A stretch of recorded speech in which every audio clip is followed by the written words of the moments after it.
Bienvenidos nuevamente, amigos televidentes, a su programa Viva Mejor. Como les dije antes de este corte comercial, tenemos el honor de tener con nosotros a un doctor, primero, muy reconocido en la sociedad dominicana y segundo, muy querido por mí. Es el doctor Ariel Pérez Ubiera. Bienvenido, Ariel. Gracias, el honor es mío de estar aquí, realmente. Lo hemos tenido varias veces en nuestro programa, pero hoy nos viene a hablar de un tema que me pareció muy importante y por eso quise traerlo de inmediato. Estuvimos conversando sobre un adelanto de algo que en algún momento nosotros vimos como algo que se estaba empezando a desarrollar, pero que se han hecho muchos estudios y que es muy importante. Ustedes saben que todavía hay muchas cosas de la gestación, de la influencia de la madre en el hijo y del hijo en la madre que desconocemos. Y es un proceso mucho más complejo que simplemente tener un bebé dentro que se desarrolla y sale.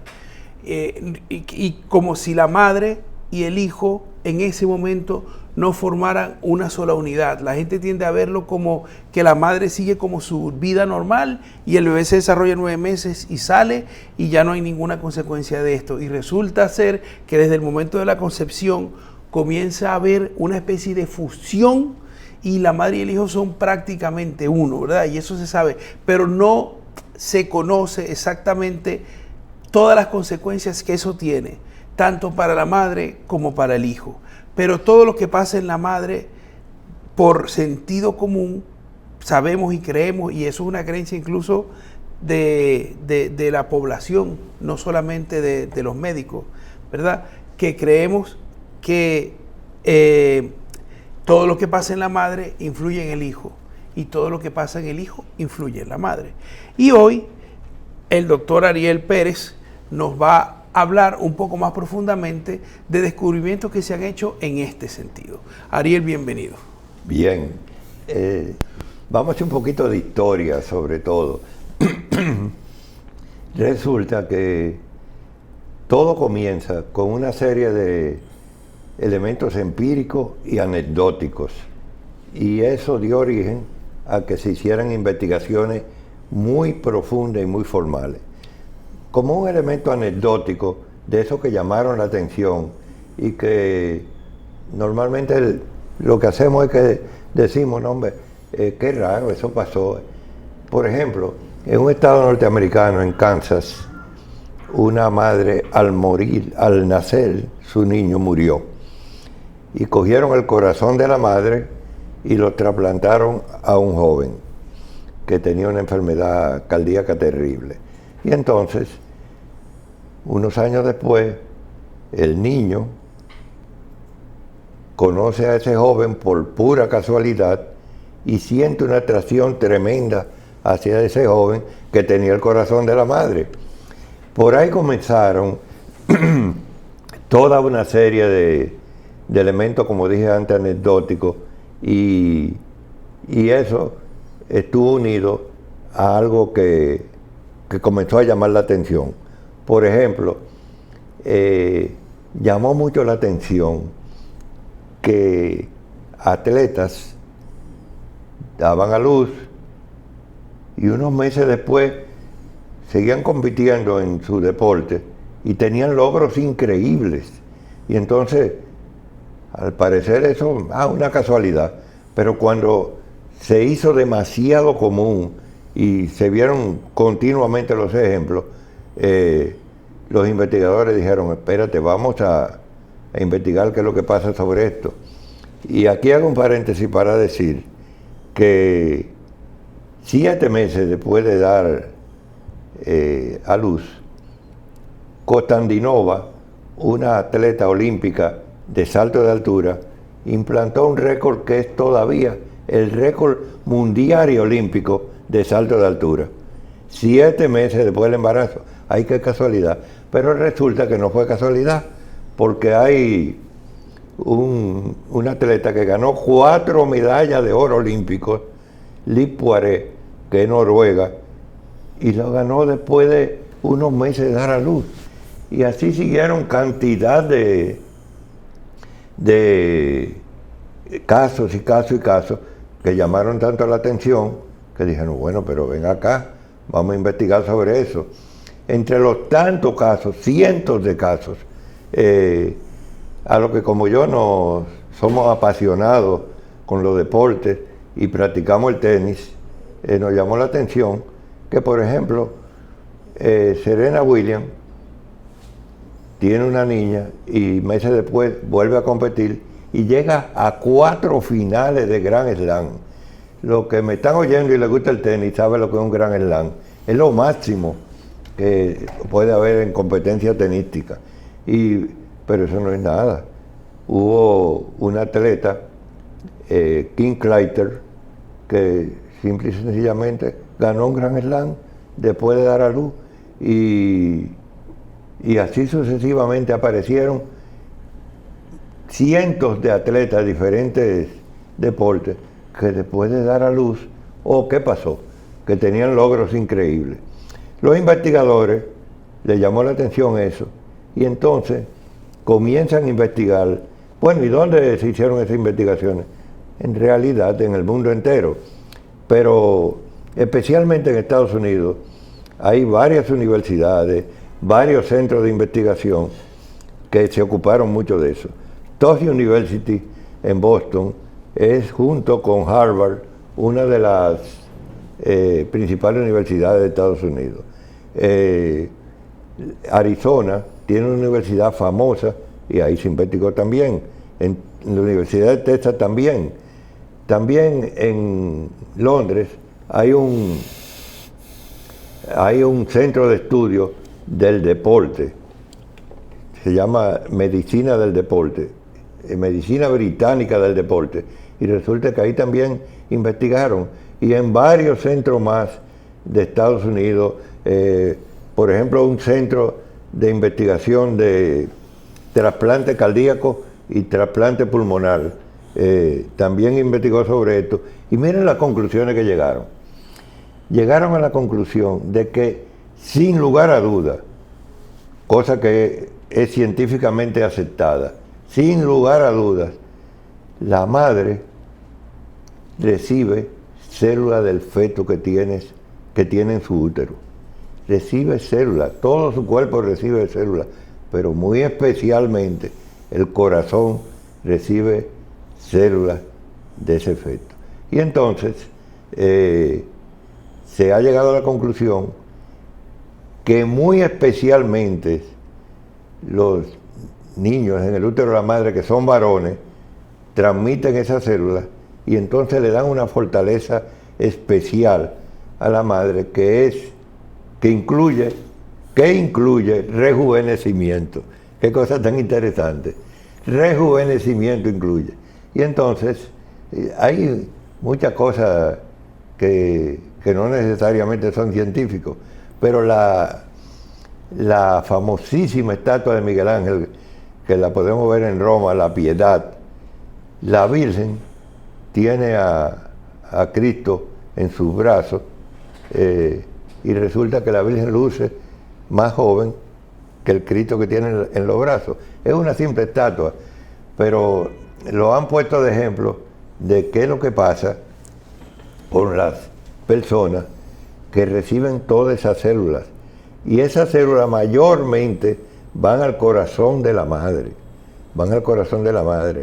Y los casos estudiados muestran que se le han curado enfermedades cardíacas a la madre, que han ocurrido casos que al principio no tenían como idea de cómo podían suceder, y hoy se le atribuyen a que las células del feto, al pasar a la madre y especialmente a su corazón, le dan una fortaleza especial. Esos ejemplos de esa tremendos logros de diferentes atletas en diferentes campos, salto de altura, triatlón, en campo y pista, como dije antes en el tenis, después de dar a luz, algunas de ellas 4 meses después de dar a luz. Todo eso llamó la atención y las investigaciones muestran que es una realidad que las células del feto pasan al cuerpo de la madre y muy especialmente a su corazón. Aunque estamos hablando de medicina, no puedo dejar de mencionar que los teólogos vieron esas investigaciones y los teólogos dijeron, pero espérate un momento, la Virgen tenía células de Cristo. O sea, Cristo en el vientre de la Virgen María, pues le transmitió células que llegaron a su corazón. Entonces los teólogos comienzan a hacer una serie de cosas, como por ejemplo decir que cuando a la Virgen le dijeron, una espada atravesará tu corazón, cuando le presentó el niño casi recién nacido, pues dicen, bueno, la espada que atravesó el ojingo al corazón de Cristo, y entonces brotó sangre y agua, bueno, pues simple y sencillamente, en ese momento la Virgen sintió que su corazón era atravesado. Pero eso es como un poquito religioso, y si nos quedamos en el campo médico que decíamos anterior, llegamos a la siguiente conclusión. Los estudios científicos de universidades reconocidas, de diferentes sitios de Europa y de Estados Unidos, aceptan como un hecho, bueno, inclusive la palabra que se utiliza en el campo médico es un hecho universalmente aceptado que del feto pasan células a la madre, y por tanto esto le da una categoría especial, entre otras cosas, al embarazo. Cuando una mujer está embarazada, probablemente esté en el momento más importante de su vida. No hay nada que pudiera ser más importante que el hecho del embarazo.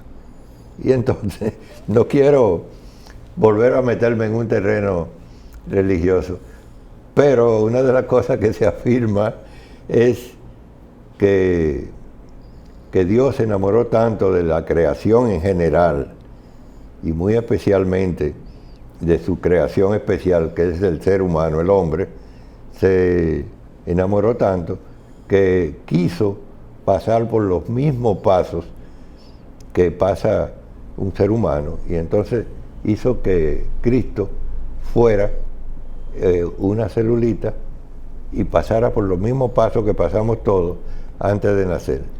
De hecho,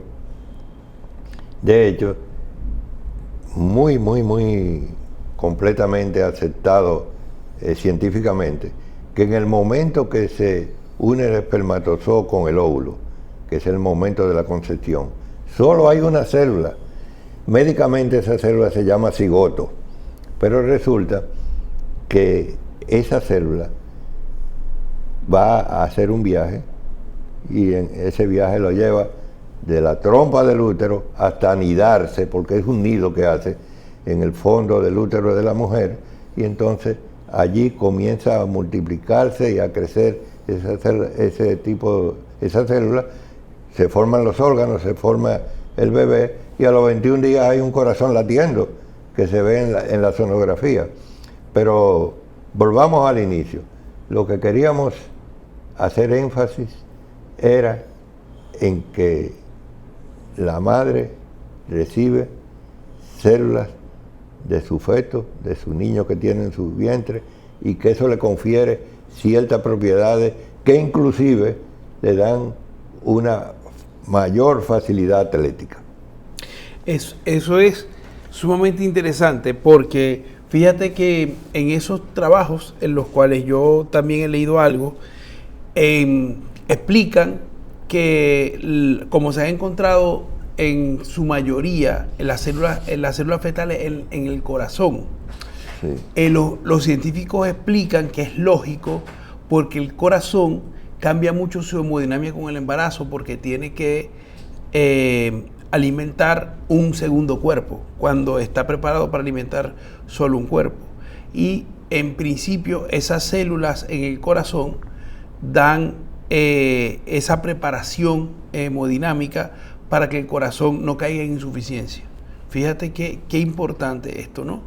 Y también en los demás órganos, esto todavía está estudiado, poco conocido, pero es muy raro. Fíjate que es algo que de hecho mucha gente que no es médico me lo ha preguntado. O sea, ¿cómo cuando un tumor crece, por ejemplo, en la zona de las asas intestinales, eso es un desastre?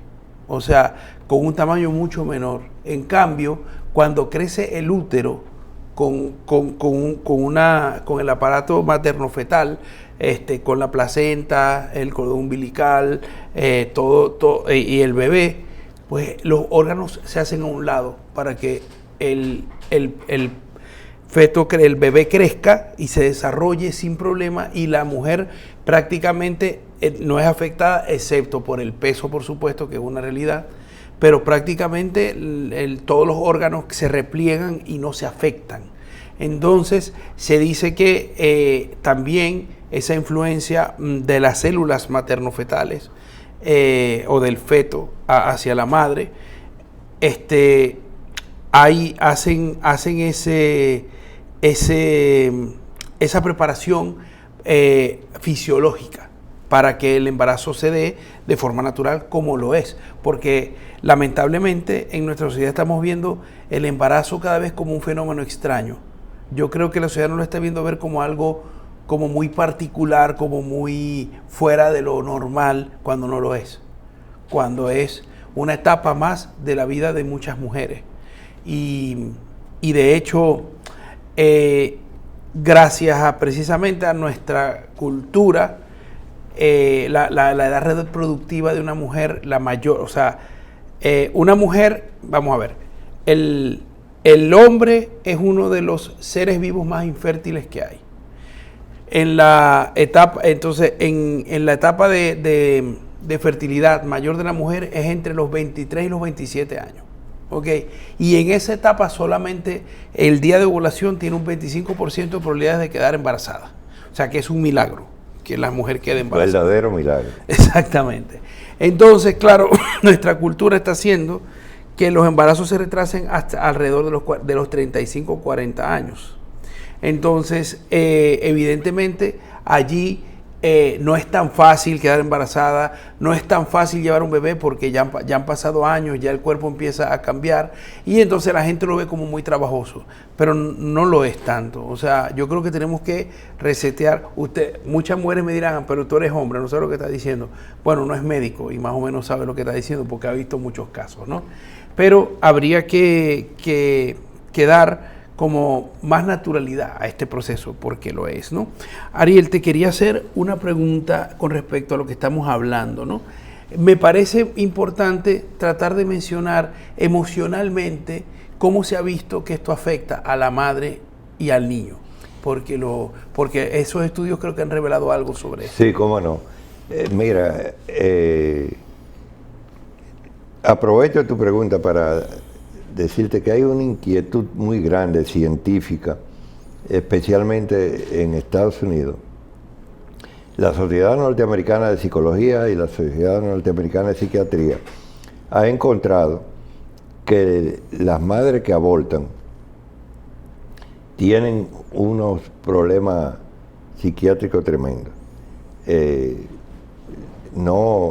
A veces la palabra psiquiátrica confunde al profano, o sea, al que no sabe, pero en realidad son cambios psicológicos, depresivos, de sentirse mal, y entonces esos estudios han encontrado que las células que pasaron del feto a la madre están haciendo un trabajo y la madre termina sintiendo que algo que ella no puede interpretar, y entonces ahí viene el proceso depresivo. Ella no puede interpretarlo propiamente, no sabe lo que es, pero tuvo un aborto hace 7 meses y entonces dice, no sé por qué me siento de esta manera. Está en la actualidad súper estudiado y la Sociedad Norteamericana de Psiquiatría ha encontrado que los casos de pacientes que tuvieron abortos,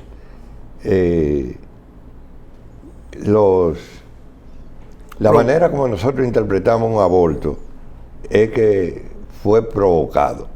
En realidad hay abortos espontáneos, pero la manera como el público entiende que es un aborto es algo que se provocó, un embarazo que fue interrumpido artificialmente y que... Sí, de hecho la comunidad utiliza para cuando fue un aborto espontáneo tuve una pérdida. Una pérdida. Y cuando no dicen pérdida. Exactamente. Exacto. Uh-huh. Entonces, nada, está claro y se está estudiando de dónde nace ese estado de fragilidad psicológica, mental, que se provoca en las personas que han tenido ese aborto provocado. Muy bien dijiste que no es lo mismo que un aborto que se llama espontáneo, que simplemente se perdió porque estaba mal anidado, porque esa celulita depende de en qué sitio del útero se anude para que siga creciendo. Si se anida en un sitio que no es el habitual, como por ejemplo en el cuello del útero, lo que va a pasar es que el organismo lo va a expulsar. Pero esa persona, yo conozco muchas personas que han tenido pérdidas y que después salen embarazadas y tienen una felicidad extraordinaria. Inclusive considera que tienen un angelito en el cielo que está orando por ellos. Pero la realidad es sobre todo eso. Problemas psicológicos en la paciente que tienen el aborto y se atribuye a que tienen algo de eso que abortaron dentro de ellos. Y una cantidad de células en todo el cuerpo, especialmente en su corazón, y por eso es que ocurren ese tipo de cosas. Está en la actualidad estudiado y bajo examen de sociedades médicas especializadas de neonatología, de psiquiatría, de psicología, etcétera. Es una realidad de eso. Sí, de hecho, hay un fenómeno conocido que es muy natural, que es el blue postnatal, ¿no? Que es una especie de depresión que todas las mujeres que han dado a luz tienden a sentirse un poquito deprimidas sin explicación, llantos espontáneos, como que se sienten tristes, y lo único que las ayuda a salir adelante de eso es ver a su hijo, es atender a su hijo, es volcarse en la atención de su hijo, ¿no? Y ese contacto en la lactancia, entonces claro, todo esto hace mucho sentido, porque es el factor que activa esa célula intrínseca es ese bebé, que todavía en contacto con la madre. De hecho, el bebé recibe de la madre a través de la leche materna células inmunes de reparación. De hecho, la leche se ha dicho incluso que es un órgano, porque depende de la necesidad del bebé. La leche produce más o menos calcio, más o menos magnesio. Fortalece la inmunidad del niño. Por supuesto, ¿no? Eso lo primero, lo que se ha comprobado es eso, pero se ha visto también que si, por ejemplo, al bebé le falta un mineral, la mamá produce de más ese mineral y el niño lo obtiene. O sea, así es. Es una conexión, Ariel, que no tiene explicación más que, para mí, más que divina, porque no hay un aparato que naturalmente lea este tipo de cosas y lo pueda hacer, ¿no? Por eso es que... una de las tantas manifestaciones de Dios es el embarazo en la mujer. Absolutamente. O sea, a mí me parece una cosa tan maravillosa, ¿no? Y el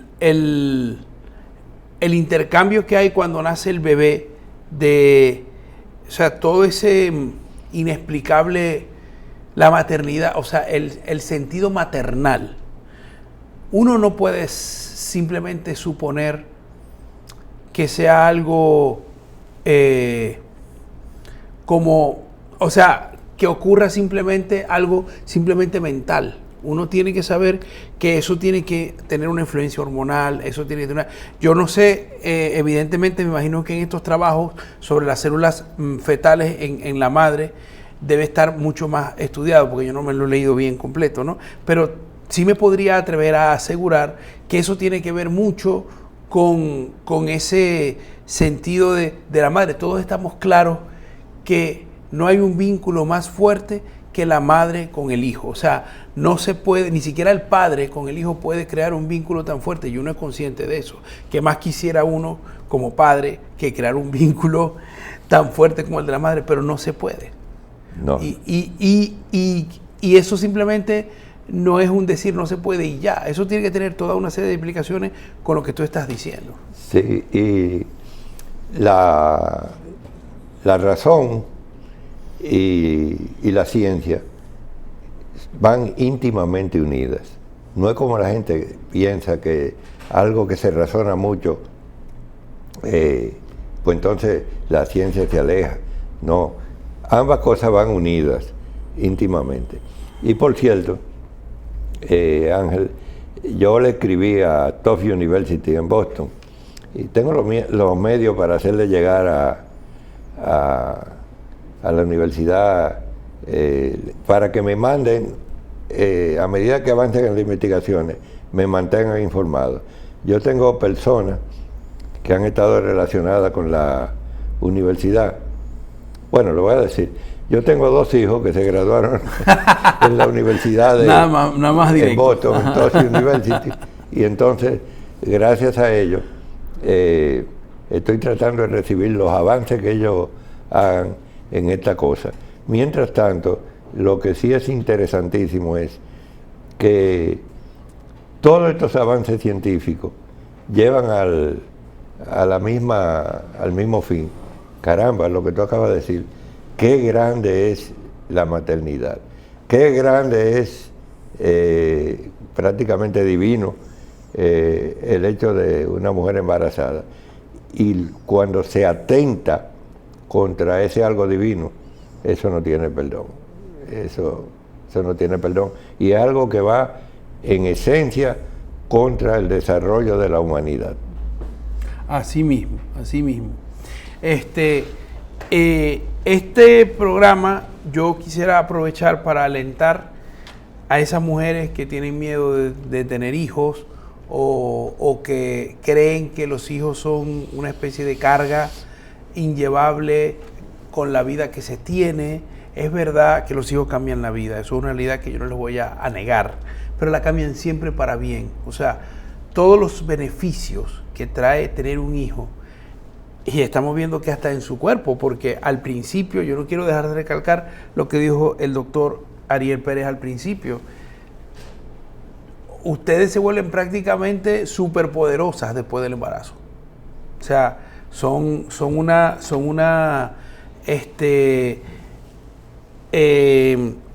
tienen una serie de hormonas y de sustancias en su cuerpo que hace que la masa muscular aumente, que sean más flexibles, que tengan la capacidad de desarrollar más específicamente los músculos que ejercitan.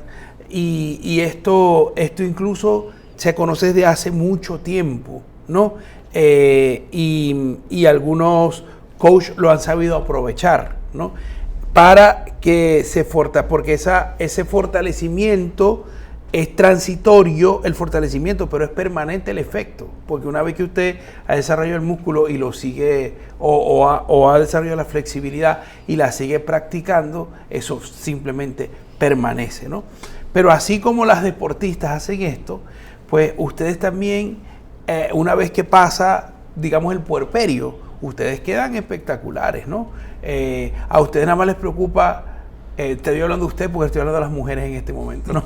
A ustedes nada más les preocupa quizás su físico, que quedaron un poquito más llenitas o menos llenitas, ¿no? Bueno, eso se recupera también, ¿no? Y si no, hay una Instagramer venezolana que yo sigo mucho, se llama Sacha Fitness, que a mí me sorprendió cómo se embarazó, tuvo su parto y quedó exactamente igual. en medidas, ¿no? O sea que sí se puede. Pero aparte de esto, no quiero banalizar ni llevarlo a la parte corporal, sobre todo a la parte emocional. Un hijo da mucha estabilidad emocional.